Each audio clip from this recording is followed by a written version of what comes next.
Let's see if this wants to work. Sorry everyone, I'm trying here. I've got my phone saying it has to go this way. Let's see what's happening. It's never easy. Never is. It won't let me go sideways with the phone. 2 seconds. Let's try again. See if it'll work. I need to try and change my settings. Sorry, folks. As always, there's got to be an issue, isn't there? Always the blimmin' same. I thought I had it this time. It's wanting me to use advanced settings, but I unfortunately don't have that. Right, let's try. Let's see how it looks. I don't think it's very good though. Let me see here, because I've got my iPad here, trying to set this up to have a look. And the main thing to me is if we can see the actual whiskey. So we're just going to have to do it this way. That looks kinda okay. How's that looking from folks here just now in the chat? I know I've got a few. I've got Gav's Drams, good to see Jason Bradford. Whiskey Mastery live as well. Adrian, how you doing? Phrase with this one, Andrew Butler. So I'm going to have to kind of stick with this, because I had it sideways. I thought it would work and it would be absolutely fine, and it would get to kind of all the bottles in that all the 3 bottles that I'd be looking to use. But what would it be? A Kev Grant on Whiskey live without some technical issues at the start. So there's always got to be one. But it kind of looks a wee bit cool because I can bring the bottles in now. I was trying to have them all set up at the start. So everyone, welcome. I'm Kev from Kev Grant on Whiskey. I've seen a lot of you at the weekend there at the Whiskey Festival and the Aquavitae Blind Challenge, which was an incredible weekend.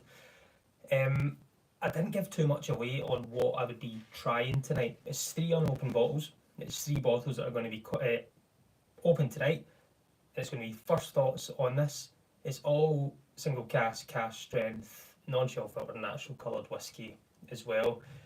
So I'm going to get tore in. I'm going to tell a little bit of story about it, how it's came to my attention and how I've been able to get these bottles just now.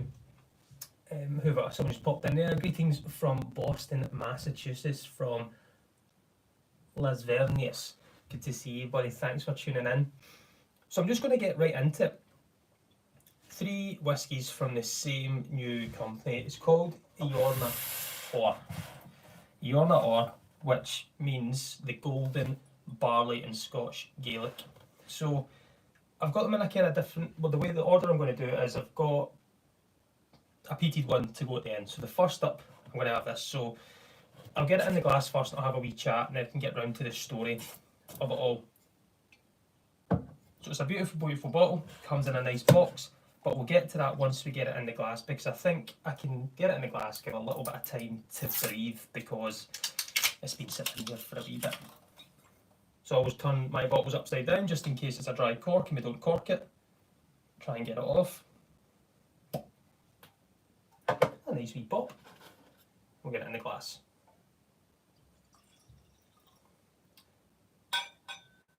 So let's get into this. What is this? What is Iorna Or? Why is Kev Grant on Whiskey being able to get it? So I'm going to leave it there. Hopefully that looks quite good there. I'm going to have to read off the box first of all. It's kind of got all the information on it about what it is. It's a new independent bottler. I've had a little bit of involvement in through the Scottish gantry. So if you know my story from the beginning, it's where I started my kind of whiskey career, and the knowledge becoming on was from the Scottish gantry, and I've got so much, I owe them so much. I see them all the time, I go and help all the time as well. But this here, single malt Scotch whisky, this first one that I've got in the glass is an Islay single malt Scotch whisky, Bunnahabhain, 61.2% ABV. But the funky thing about this one is, it's not peated. So in the whisky industry, some people may know this person, David Boyd. David Boyd spans, I think, 40 odd years in the industry, from cask management to working with wood at some high established distilleries as well, and one of them, the whiskey which we might know, is Abelard Abuna. He was kind of the man behind all that. I got to meet him a couple of weeks ago, kind of talk about the whiskies and things, have a short interview, but that's not all been edited edited and put through yet, but once that is, that'll be launched on the channel and on my socials as well. But I'm going to read the back of this because it kind of encapsulates what David has done in just a short kind of nice wee story of it. It was quite difficult to get some information from him. He's so humble. It's never, oh, I did this, oh, I did that. It was always about the team and about other people and how they helped as well. So it was really fascinating sitting and talking to him. I could have talked to him for days and days, and I'd probably never picked in to enough information or knowledge that he holds. So I'm just going to read this word for word just now, get into the kind of bottle shape and get into the kind of the wee story of the bottle as well. So, in a remarkable career spanning almost 40 years in the Scottish whisky industry, master blender and curator of the Orna Or range and private cask bottlings, David Boyd has been at the forefront of wood management and blending for many of the world's most iconic award-winning Scottish whisky brands. After joining a small Glasgow-based firm of whisky blenders, David embarked on a career journey resulting in a long association with a number of Scotland's most famous malt whisky distilleries. These include the Glenlivet, Scapa, Glendronach, Glenallachie, Aberlour, where he developed the cult whisky, the Arduna, as we just spoke about there. Iona Or translates from Scottish Gaelic for golden barley. These releases have been specifically chosen, as well as especially chosen by David from his private cask collection to showcase regional flavour and cask variation and to reflect his lifetime in whisky, and he's signed it at the bottom there. So it comes in a nice beautiful box. I'm a big fan of that. The bottle's stunning. It's one of 240, and as we say, this isn't for me any old independent bottling. This is his private casks, which he has bought throughout his career. He's been able to really choose the casks that he can get involved in. He can then decide if he wants to re-rack it, if he wants to finish it in something else as well. So it's someone that knows about whisky, that's had a full life in there, choosing whisky and deciding, do you know what, it's time to kind of put it out to the world. So we're being able to get this, one of 240 bottles. I think it's a beautiful bottle. I'm a big fan. I think it stands out. It's quite tall and things. It's kind of got that kind of nice kind of tallness of Tamdhu to an extent. It's not too far off that. I don't know what you guys think about it. It's got the golden top on it as well, just to give it that kind of classy look. But it's been built for more of a decanter.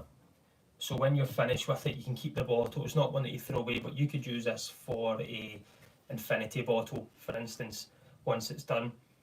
But it's one of 240 bottles. As I said, it's 61.2%, but I'm going to get into it. I'm going to get this on the nose, on the palate. We've got 3 to go through. Colour wise straight away, and the legs on it are just, yeah, magic. And I'm using my last year, I think this is last year's Glasgow Whisky Festival glass, I can't remember. Definitely not this year's, but it might have been last year's. But the legs are good, it's nice and dark, it's matured in a refill sherry cask. And as I say, this is Bunnahabhain, which isn't peated, in an independent side of things. And I don't see many independent Bunnahabhains out there. Majority that I do see or get my hands on are always peated. So you've always got the Moina or the Toitish Gada, which is the standard bottlings, but independent wise it's always a peated version. So I'm going to get this on the nose, I'm going to get it on the palate, I'm going to see if this is going to live up to what I hope it's going to be. 61.2% to start off the day, or evening, shall we say. It's evening here in Scotland, it might be mornings, afternoons and early mornings from other places.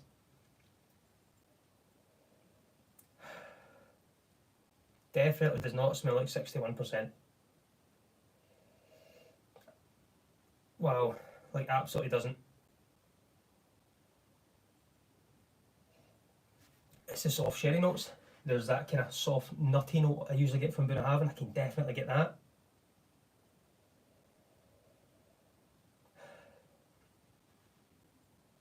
Not really getting much spice, it's more the kind of lighter fruits, the darker fruits. Maybe slightly bit of pine in there.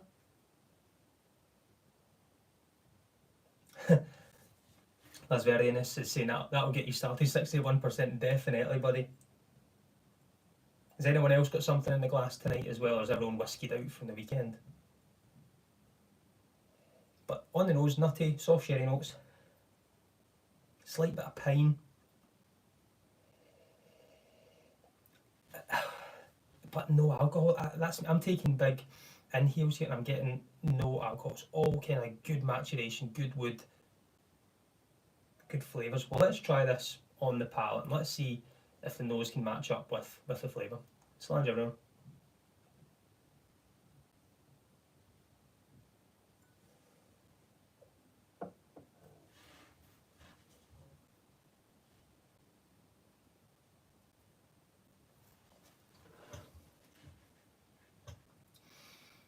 Still on the palate, not 61%. Slight kind of tiny bit of dryness coming through. That oceanic kind of soft coastal breeze, little tiny bit of salt. The sherry still stays there. Chocolatey, more of the, it's like the froth on top of a cappuccino with a little bit of chocolate there. It's got that kind of note to it. It's not super sweet, slightly drying at the end. Tiny bit of spice coming through. I don't know if that's the kind of pine that I'm getting on the nose coming through to the end and just giving a softer bit of spice there. It's chewy. It's viscous. It's got a cracking nose. A wee bit of kind of like Jaffa cake coming through as well.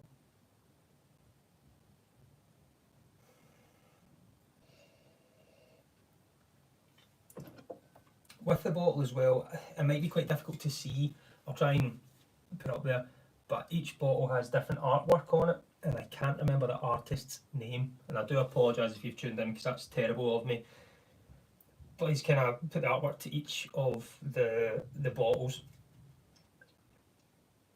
This is, it's got wee taste notes in the back there, didn't even notice, but it's got taste notes in the back, which is just, it's simplistic, kind of what I like. I can go, I'll not really go through it, it's kind of ones that I've said to be fair, that's quite good. Bunnahabhain, Islay single malt, it's a distillery that I think majority of people know, that a majority of people know in the whisky world. If you've never had one before, if you have, I think the 12-year-old Bunnahabhain is great, but if you can get a cask strength, something like this, yes, they do their own cask strength bottles since last year, I think it is. And they've got one this year, but this is coming from a single cask. So this is the big difference. Even though it's the same age, this is, I think March next year would become its 13th birthday, so it's just about 6 months or so off of being 13 years old. So I'm just going to jump back into the chat here. My wee Ma's in. What's happening, Mum? How are you? Rob is in as well. Good evening, Kevin. We are sitting in our bomb shelter watching you live. We live in strange time. An Octomore 13.1. I'm an Octomore fan. I got to try one at the Whisky Festival the weekend. I love it. I think it's phenomenal. It's one of the best kind of mouthfeel whiskies that you can get. I can't remember the ppm on the 13.1, mind you.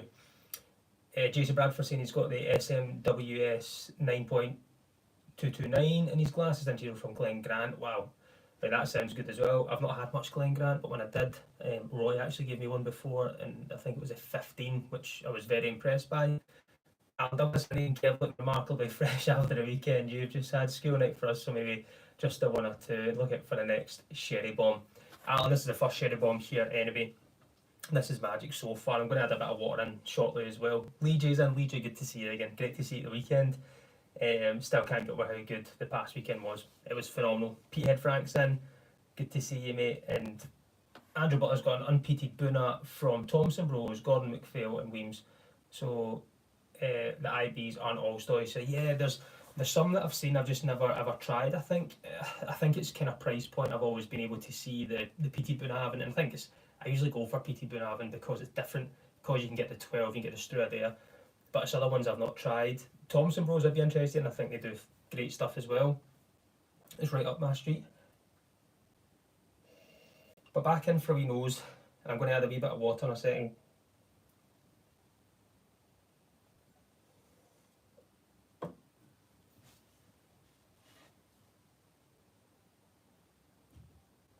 Michael Woods just popped in. Good to see you, buddy. Thanks for coming in. It's got a great mouthfeel. I still can't believe it's 60% ABV, but I'm going to add a couple of drops in here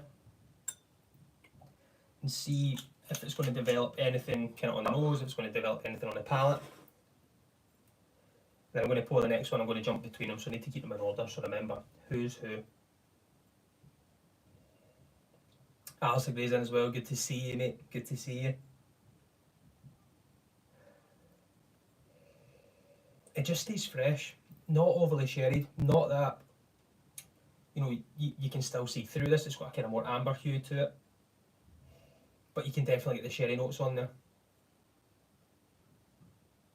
I just can't believe how well I'll say the cask has hidden the alcohol content. I don't know how many people you could give this to and get them to say it was above 60% or even above maybe 58%. It smells like a 46. It's active, it's fresh, it's clean. Good nose. Not much has changed with the water in there.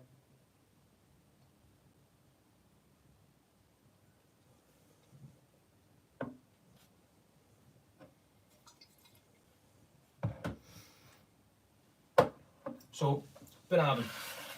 I think it's CVH that owns them now. Used to be Distell, but I think it's a kind of a smaller proportion from them or a side business. I'm not too sure. I don't know too much about the CVH yet, but that's who the new owners are from them. But this has been bought, it's been 12 years. It's cracking stuff. So moving on, all the boxes are the same. Nothing changes, the stories on the back are the same. The only thing that's different is the bottles inside, so it doesn't matter what way I put them, which is good, so I can just place them on the floor. Going to open the next one. Here, get this in the back, get this in the glass, see if I'm missing anything whilst I'm here. No, good. So, Speyside Single Malt, Glenrothes. This is a Glenrothes, another 59.6% ABV. So all cask strength single casks. Great pop.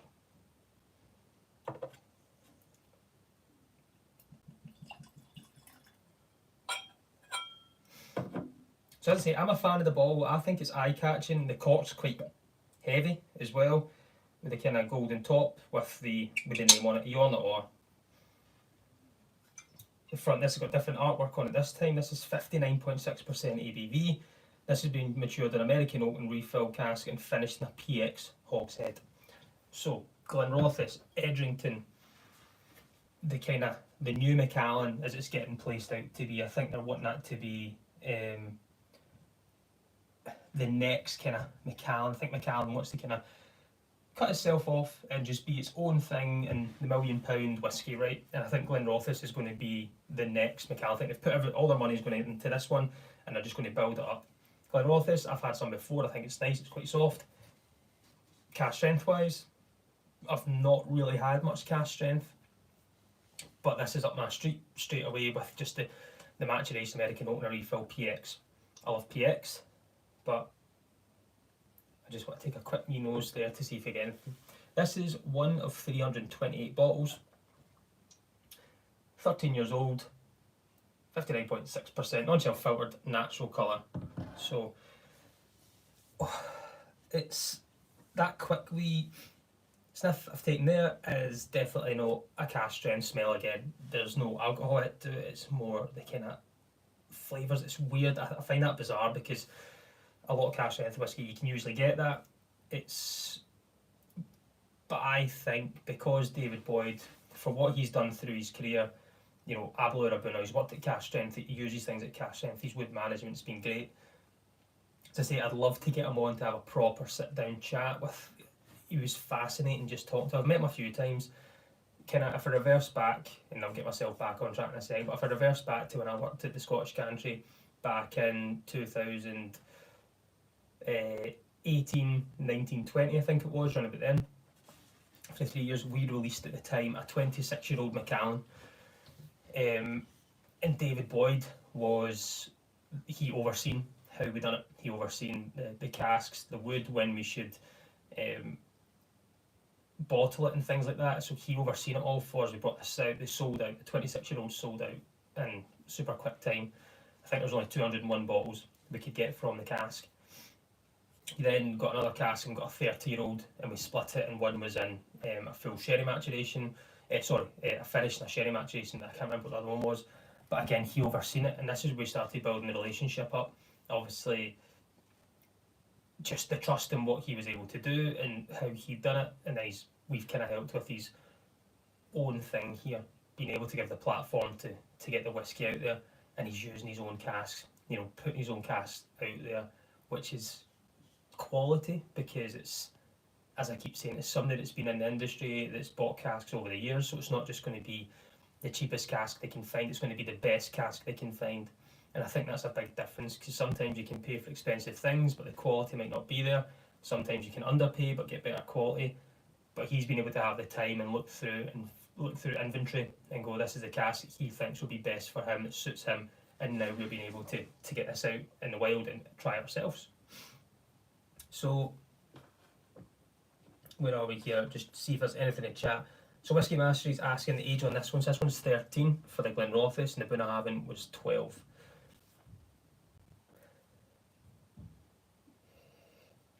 So on the nose there, again, nice and light.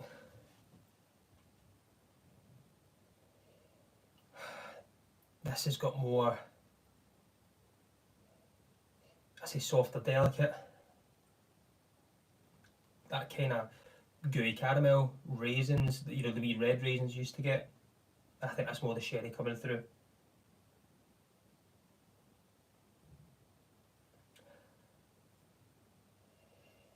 Lightly sweet, but now raisins are kind of staying more forefront. There's not much more I'm getting there just now.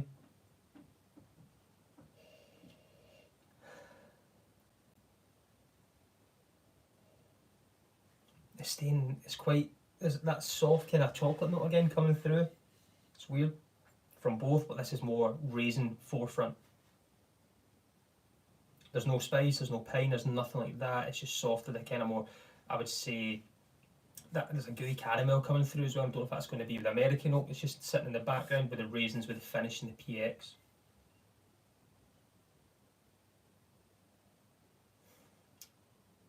So let's try this one. Colour wise as well, it's not too dissimilar from the first one. It's nice, it's light, it's kind of amber. The legs on it as well, that is just sticking to the glass. I think if I left the glass like this, I'd wake up in the morning and have the same outline from where I've just tried to swirl that. There's more of a kind of strawberry powder coming through now on top of that. So it's starting to develop a little bit. And maybe just because it's been in the bottle and I've just poured it. Slanger on.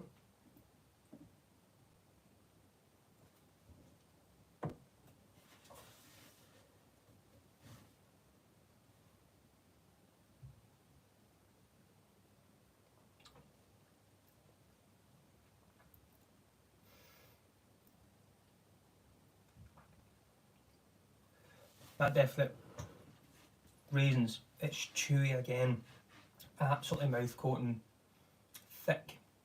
It's got that kind of thick, it's not kind of watery running through, you're chasing flavour, that is staying there. Really drawing in a really good way. The salivating again, raisins forefront, that strawberry's kicking about still there as well. It's got a kind of buttery note coming through. A light buttery note in the backdrop. More. This one's got a bit more going on, I think. I think that's kind of more from the American oak onto the PX. I'm not too sure the finishing time. But yeah, there's kind of softer butter note coming through as well now. A wee drop of water in here. We'll jump back to it anyway because we've got enough of it, right? So a wee drop of water, a wee swirl, as we do.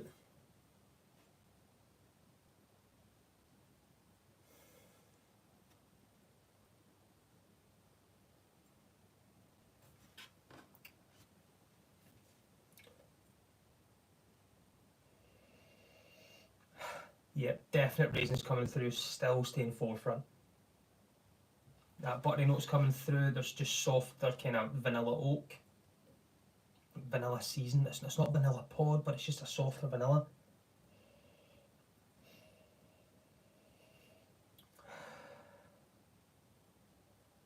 This is one I could sit and I could nose this one forever. This one's going to take a bit more time to get used to.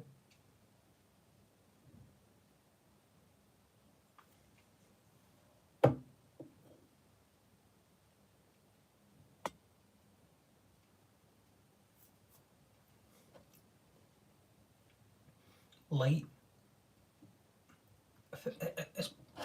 It's playing my mind a little bit because of the ABV and how light they are, but the mouthfeel is so high that you're not chasing flavour, it's just there. It's so thick and viscous.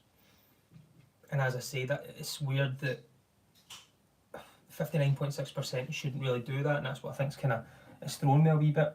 And that's a good thing though, it's not a bad thing. It's, you usually, for me, I'm just used to seeing a cask strength whiskey, having a wee nose, going, okay, revisit it, and then start getting used to it in the first dram, can burn the palate a little bit before your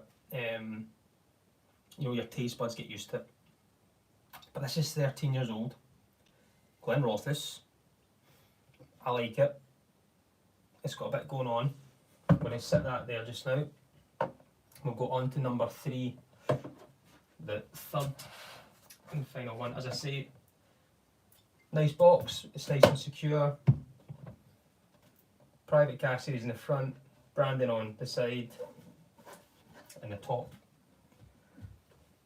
Excuse me, and a wee story on the back. So last one that we've got here is Glenturret, but not the usual. It's the Ruamore, the peated Glenturret.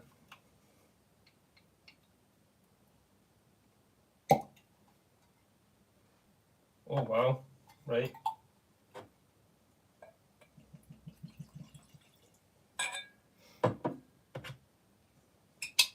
%59.8% this one, 9 years old, Glenturret, so Lalique we're looking at here.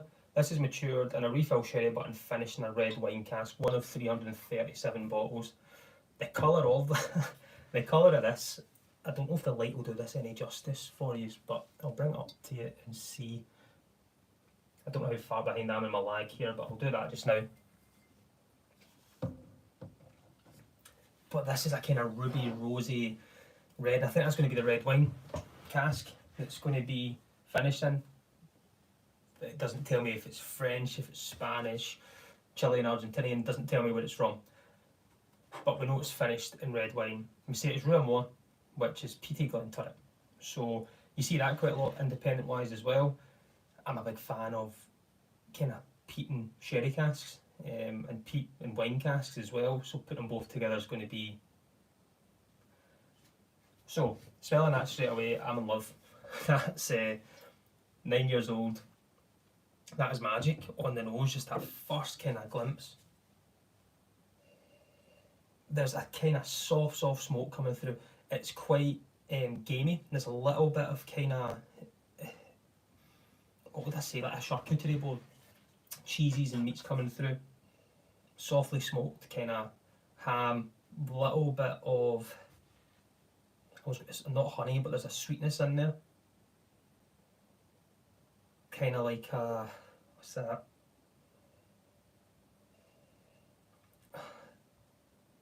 It's like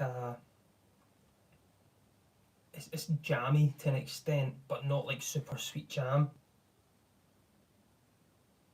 What's it you get on the side? You know, you can dip some of your crackers and that in as well. Something along those sides. But there's that soft sweetness to it. There's a gamey note there as well, but it's not overriding. There's that soft kind of, as I say, like charcuterie board, meats and cheeses. And then the softness of like the jam kind of coming through. And I don't know what the wee jam I'm trying to say, but you get it usually at charcuterie boards as well. But I've not had a charcuterie board in a while, but it's just something that's brought me straight into that. Refill sherry, red wine cask. On the nose, it's just magic. As I keep saying, it's not overpowering peat. If you're not a huge fan of peat, this seems to be straight away that you'd maybe struggle a wee bit to quince, chutney. Chutney's the one. That's the one. Adrian, chutney. It's got a kind of jammy chutney note to it. I love that.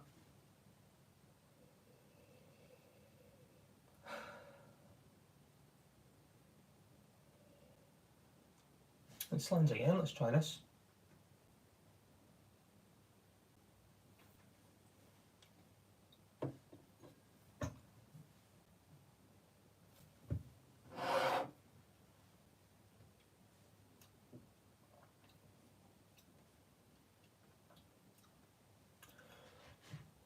Slightly drying at the end. Soft smoke coming through. That gaminess still staying there. That kind of that smoked meats. Yeah. And the sweetness, the more chutney is coming through with that. The savoury notes kind of staying behind.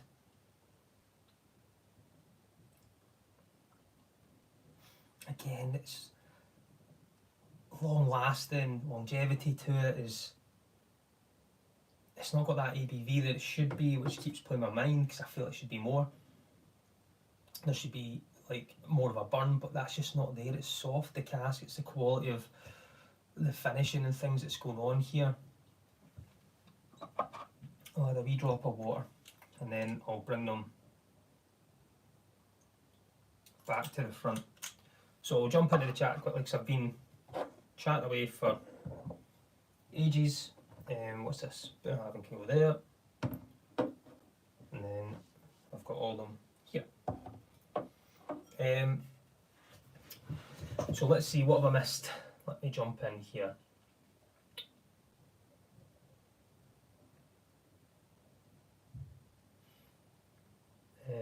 See what I can jump through. Sorry, get this going.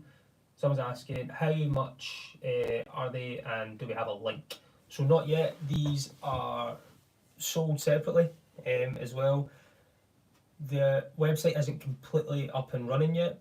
That should be soon. You can get it just now. You can buy them in the Scottish Gantry. I don't think they've got them on the website yet either, but I can phone Kevin and get that sorted. But you can get them from there, and it's going to be independent retailers. So it's going to be kind of specialist shops and stuff you're going to get them in. I'm hoping at some point they'll start doing potential going to events and and getting them out there doing tastings and so forth.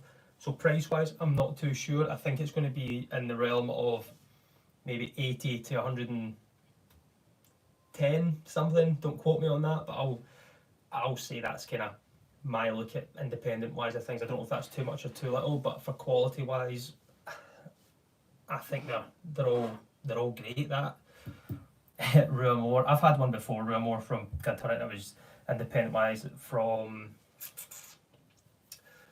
I can't remember what it was now. It might have been an old Carnmore. It was just okay. It wasn't anything exciting. But to be fair, it was 47.5%, so I can't really put them in the same category. But it was just okay. But this is kind of really changed the way I can see that. It's weird in a good way. The Bunnahabhain's great. So jump in between those. Wow. So that Bunnahabhain now's got, you can kind of smell it's more sweet wood, like sherried wood from there. If you've ever put your head in a cask which has been dried out from sherry and you get to put your head in, some distilleries do it, it's definitely got that in there. Those kind of strawberry notes are staying around there. A wee bit orange tinge as well. Magic.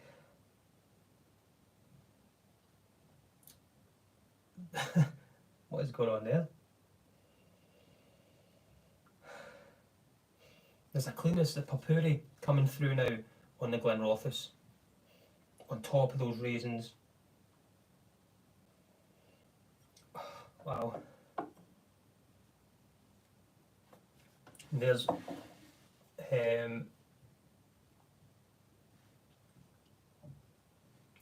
Michael Wood, that would be a good pairing with Glentoran, I reckon. Sorry, so I think I've missed something there. Evening, glad to catch this, mate. Jeff Whiskey, Mr. Slapper, our captain from the weekend. What a hero, what a captain.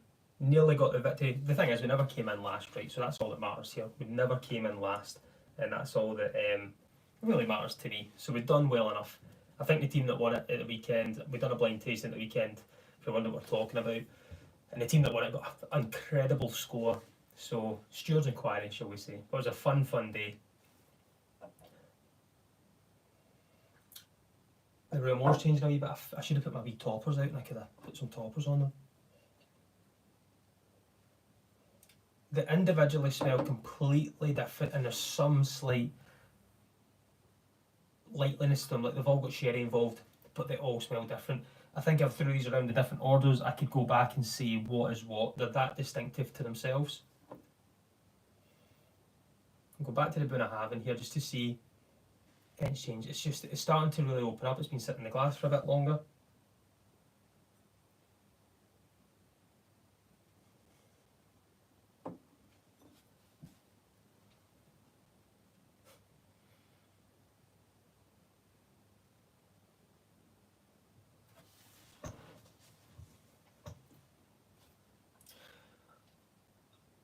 There's a soft dryness coming through now on the Bunnahabhain, but again, a good thing. It's not overly sweet, it's not overly sherried. It's the highest ABV of the lot. It doesn't sip like that. I can't get past that. It's wild. Only 240 bottles of this. I can now guarantee that there is only 239 potentially not open, because these are all open now and that's how it's going to be. There's the DD from London, good to see you, thanks for joining. I'm going to jump back into Glenrothes. Glenrothes has got a lot going on. There's a kind of buttery note coming in.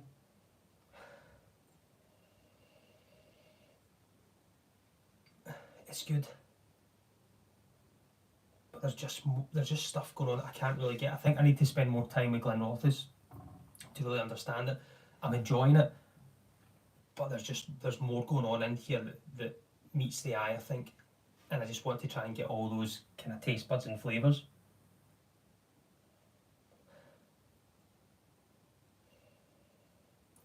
It's maybe a wee bit.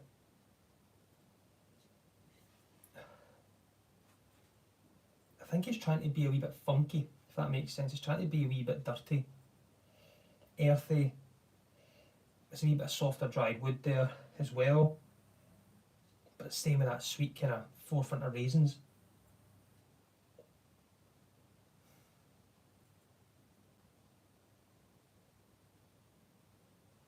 And that's just that soft butter in the background. Like, I think it's a split from the casks.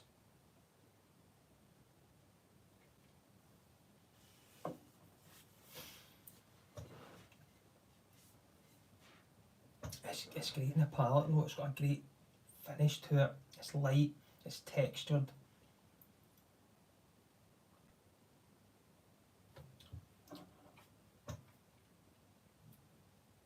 Chewy. All three are chewy drams. Put them all in that chewy category. This this Glen Turret on the nose is just wildly wonderful. As I say, I need to work to get David on here, or do a wee live link or something, because I think it'd be fascinating just to sit and chat with him and so you guys can get to see him as well. I don't know if anyone's ever met David Boyd, or when you try and look at online, you don't find much out about him, as well as he's quite secluded to himself and he just does his thing. Over 40 years in the industry, and now bringing us out some of these. Alan saying, where do we meet to collect our free samples? Well, if we're still meeting on Sunday, Alan, I'm pretty sure my pockets may be full, and you'll be able to get a few samples of them then. So the brand name here is how they're spelling. I don't know if they've got it on the box. Let me see if they've got it on the box, the best way to spell it. So the way we're spelling it is E for Echo, O for Oscar, R for Romeo, N for November, and A for Alpha. Iorna, and O-I-R is the way that we're spelling it, which translates to Scots Gaelic for the golden barley. So the Stirling or the Scottish Country Whisky Society we help run, they a good while back were asked, like, can we think of a name? So everyone got the opportunity to name it, put their name in a hat, and then it all kind of got divvied up and picked out. And this is the one that got picked. I don't know who picked it. It wasn't me. Mine wasn't as fun and as professional as this. Mine would have been, I can't remember what mine was. Been something sillier anyway. It would have been Kev Grant on whiskey. I'm not joking. I don't know what it was, but I didn't pick something as this. And I remember speaking to Kev, and he wanted something a bit kind of really Scottish related and so forth. So someone within the group, within the club, has brought this name forward, and this is what they went with. Say the design front as well has been put on there is kind of to be eye-catching. It's more to finish the bottle and keep the bottle with the artwork and things on there as well, and use it again. Like I've got an infinity bottle up there, which is just, I use it because it's a nice bottle. It's a kind of old one you'd see in a movie. I use that as a kind of style. This would be one as well that I would kind of use. I like it. It's tall, it's shelf friendly, and it stands out. So branding's good on it. It's good. It's quite simplistic in the sense that we know it's 12 years old. It's Islay single malt distilled at Bunnahabhain, and there's your ABV in the front. Not too much, not too little, and there's some tasting notes in the back. Tasting notes, I'm kind of fine with. It's good. It's very simplistic. It's very minimal, and what you want is not overcomplicated tasting notes either. And it's got a little bit about matured and refill sherry, matured in an American oak, and matured in refill sherry and finishing red wine. So it's got that enough information there. But I think they're going to go live shortly. Not too sure when. I'm going to have to get that clarified. I'll be speaking to Kevin and David tomorrow, so hopefully by then we'll be able to get a date. I'll put a wee post out as well. But if there's something that you are interested in, the Scottish Country just now does have them. So they've got them in the store in Stirling, they've got them in the store in Mulgai, and they're opening in Edinburgh soon as well. So I have 3 places to go and annoy them, which is good because, as I say, I'm in there all the time. I'm helping out. I love them. I owe them so much for helping me kind of enjoy whiskey as much as I do. Yeah, so what's your view on, in the comments, what's your view on the bottle shape? Is this a bottle shape that you think you like? Is it one that you would bypass? I'm going to try and take one of these corks off and show you them. They make a good pop. So there's the top of the cork. It's got a kind of, reminds me of, who do you call it? Ailsa Bay. They've got the big cork, but the Ailsa Bay one, you need to go to the gym 3 days a week to at least get it off. It's super heavy. This one's nice. It's not too heavy.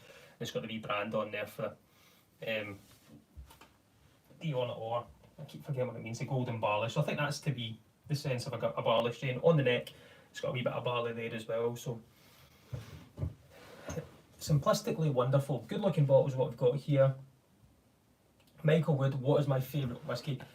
Out of these 3 just now, the Ruamore, the Glenturret, is kind of came out the box. I love Bunnahabhain. I'm a massive fan of Bunnahabhain. I would definitely get it all the time, and I do love it. It's different from the normal Bunnahabhains and the cask strengths that I've tried from last year and this year. The Glenturret, Glenrothes, it's opening up.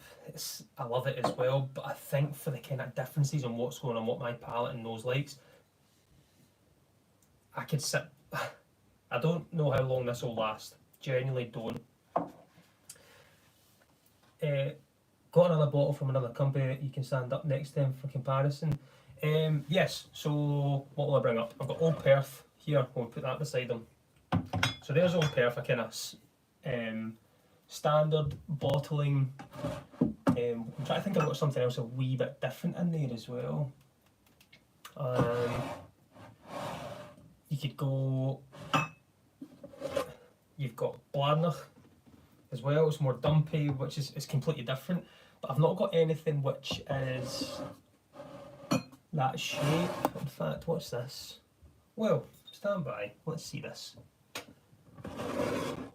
So here's a kind of tall, shouldery bottle in a Mortlach. That's got the kind of tallness to it as well, slightly wide shoulder. They're not too dissimilar. This has just got more angles at 1, 2, 3, 4, 5, maybe 8. So that octagonal potentially. I wouldn't put me on the chase anyway. I wouldn't get much right, but it's not too dissimilar in that sense. This is just a bit more, as you say, it's a higher end looking bottle. I think it's different. It's not one that I've seen out there. Big fan of the aesthetics of the bottle. Unique shape too is what Jeff's saying. So Las Vernias, hopefully that bottle shape there. But this, if I've got other ones, I've got wee dumpy bottles, I've got taller bottles that aren't shelf friendly. So if you want me to find other ones to put up, I'll find another bottle as well. Pete says, bottle looks okay to me. I'm always getting suspicious about nice bottles with passion. Why have to pay? So attention is not liquid part. It is a liquid good or not. No, Frank, yeah, I get that. I've spoke to people before that haven't bought from certain independent bottlers because the branding isn't good, but I've bought from them because the price has been great, and sometimes it's been really good liquid inside and sometimes it's been okay. So I think when brands, for me, are going this far out and putting so much time and effort into standing out and being different, that they have to back it up. And the only thing that I would say about this is because David Boyd, it's from his private cask selection, as we keep saying, he's got over 40 years in the industry, so he's been buying them throughout his career, that the quality's got to be there, right? I don't think he would put something out there that it wouldn't pass, he wouldn't just put it out just for the sake of it. It's different bottle shape. I'm just happy it fits in the shelf, so I'm huge on things like that. Did a good job for creating a unique identifying look, but also allowing for variation in the background artwork. Yeah, exactly. The artwork, I can't remember the person's name that done it, but each one's different. They've got a wee story to it as well, and I think that would be quite cool to see in time. Get them both together and find out why does that artwork work with this, that, and that. So hopefully this will continue through when the next set come out. I don't know how many is going to launch in the first release. I suspect it'll be more than 3. And then how often they're going to continue, if it's going to be monthly or if it's going to be quarterly, they're going to bring bottles out. As I say, it's a small yield, 240, 328 and 337, so you're not getting much out there, but you might just continue to bring bottles out. But I'm quite happy. I'm impressed with these so far.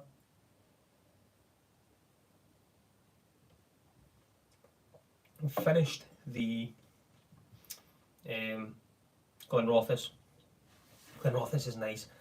I think if I'd done this other way about now, Glenrothes is what I would have started on, just for how light that one is. That one's coming in lighter, great mouthfeel, and then moving on to the Bunnahabhain. Danny King, hi Kev, just dropping in to say hello. I'm in this end of West Bath Street with Barfly, Carlos Sanders sipping a tinny nick. Guys, good to see you. It's a cracking spot as well, Bath Street, and Edinburgh, so you'll be on some cask strength whiskies as well. That's the only thing you're going to get in there. In Glasgow, sorry, Bath Street. Hopefully he's having a cracking night as well. I say I've had a big whisky weekend, a big whisky week, which has been great, but went over far too quickly.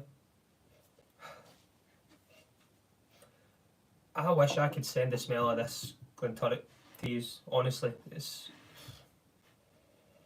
The Bunnahabhain's weird because I know what Bunnahabhain smells like. I'm used to it. I've always got the 12-year-old here, the standard bottling. But this has got an extra edge, extra level. I think it's ABV, but it's weird.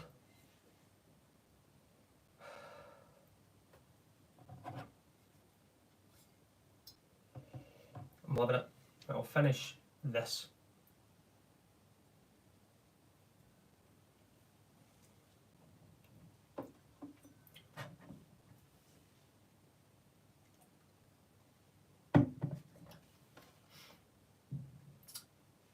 That's very nice. Agreed with Petehead though. What's inside the bottle is what matters. We don't eat the label, or at least I hope we don't. No, I've done well so far and not eating any labels. But yeah, I think you can go simplistic. Some can go over the top, and I can definitely see that there can be doubt sometimes, and you always want to speak to someone else. Have you tried this? Have you tried it? Because to dive in and buy something which is new, especially when it's a new brand and things like that. It's hard to kind of build a trust on it, but I trust it already. I think these are great. It's quite, this has got that, this is becoming really toffee like.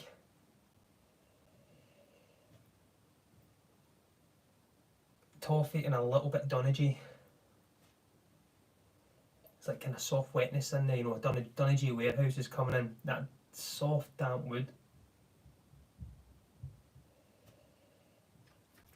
Tiny bit of smoke just trying to come through again. I know when I finish this, I'll be pouring another one of them and sitting with it. I'm a big fan. Big fan. So I say price point, I'm not too sure. I'm going to say between 80 and 110 or 80 and 100. I don't know. I really don't know. I don't do the pricing on it, but I think maybe sitting between there is what we're going to get. But as I say, hopefully they start getting into shops, ones that you can go to, maybe have some samples there, which will be great. You can try. If you ever know me, when I was in the gantry, it was try before you buy. If I had it open, you were trying it, and you got to decide yourself if it was for you or not, and you weren't going with other people's kind of opinions on it. You can go for your own. To recap it all, I like the box. I think it's a massive, or it's just a nice wee adage to David. And the good thing is I can put any of these in any box I want because they're not named, they're not numbered, they're just there. And they sit quite well, they fit on the shelf if I want to keep it in the box, but I usually take them out of the box, to be honest.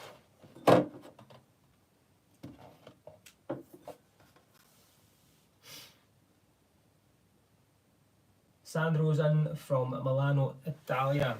Good to see you, buddy. Good to see you. Slange. So let's see, what have I missed? Anything I've missed?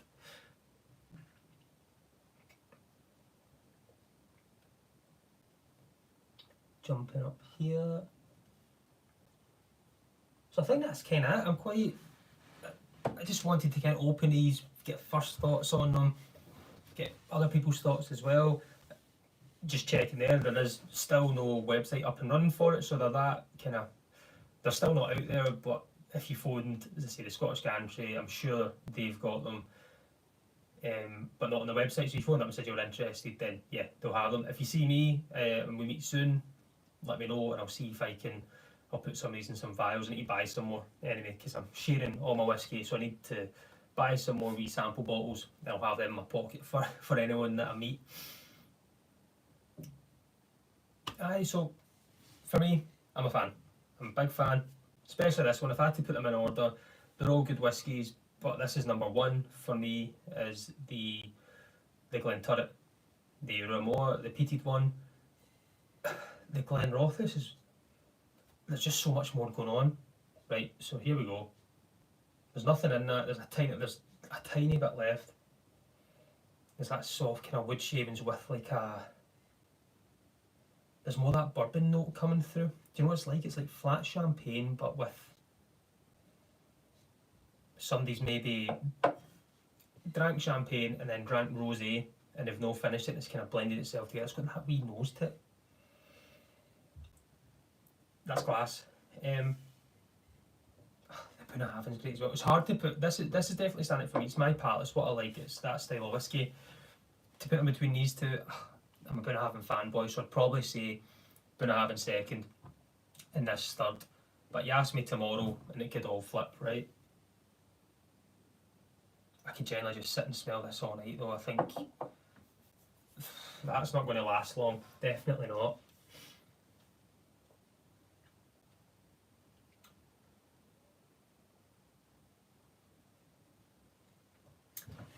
Yep, so Sandro, I was a 9-year-old Glenturret, Ramore, peated, a 13-year-old Glenrothes and a 12-year-old Bunnahabhain, all single casks, cask strength, non-chill filtered natural colour, all have a little bit of sherry influence, and one has a bourbon influence with it as well, and this one has a red wine, so it's peated. That's and this is my favourite. There we go, Sandro's just right in there, helping us out to letting us know. I'm going to put them away just now. I think I'll put them on the shelf, and I'll phone David tomorrow and see if I can get him on the channel at some point. I've done a wee interview with him anyway, but it was just quite short and sweet. I would like to actually get him on and just have you guys interact as well and ask him questions as well as ourselves. And I think that'll be one of the ways to do it. One of the things I like to try and run with, I've said before, it's called an inter-review. So it'd be good to have his whiskies in front of him, me have the whiskies as well, and we can chat about them and ask about his career and also about his whiskies. So that's something I'm going to try and work on for him and other kind of professionals out there, shall we say. So if I annoy them enough, I think they'll say aye. So we'll wait and see how we do. But does anyone have any questions for me on this? Or just in general? Because I could sit here all night and talk about whiskey. That's kind of what I do, right? It's put them in their wee box. This one will probably stay out a wee bit longer.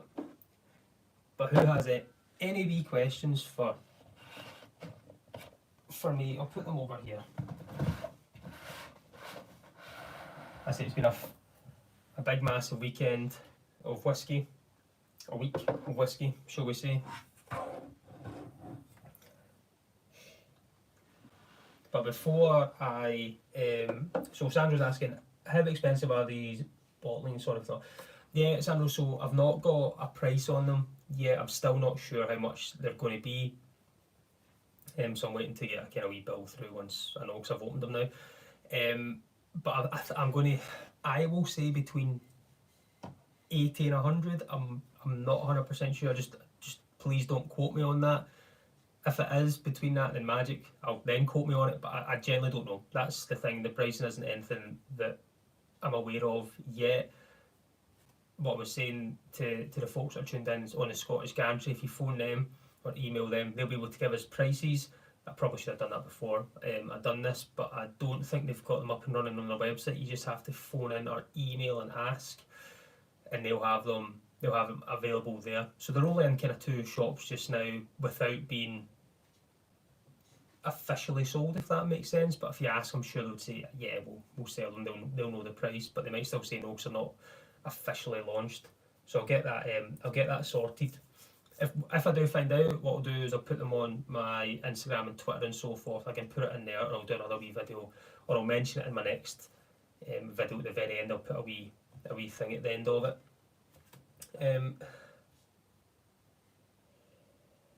But I'm going to jump out. I kind of planned on doing an hour, and I think I've just had it. And I was so confident that I would start this stream with no issues. I was like, you know what, I'm going to do it. I'm set. I'm ready to go. Bang on. And then obviously I started and made a pig's ear of it. So I do apologise. But I'd like to raise a wee glass to everyone I met at the weekend there. Excuse me. It was phenomenal meeting everyone, getting to see everyone, shake hands with people, share drams with people that see me on the channel, some people that don't, and old friends and new. It was amazing. One of the glasses I'd like to really raise it to is Tom Oddinger, Whiskey and Wine Trails. It was great to meet him. He brought me gifts over for as well. I'll raise it for Drew from Arizona. Some whiskies from there and some other cool wee gifts, which they didn't need to do, and it was amazing just spending some time. Got to go to Deanston with Tom, show him around, grab some lunch and things, and he flies home tomorrow. So I'd like to raise a glass to these guys that have flown all the way over from Arizona, that have came here from the States for a big fun-filled whiskey weekend. So to you, everyone that's travelled here, Slàinte to you all.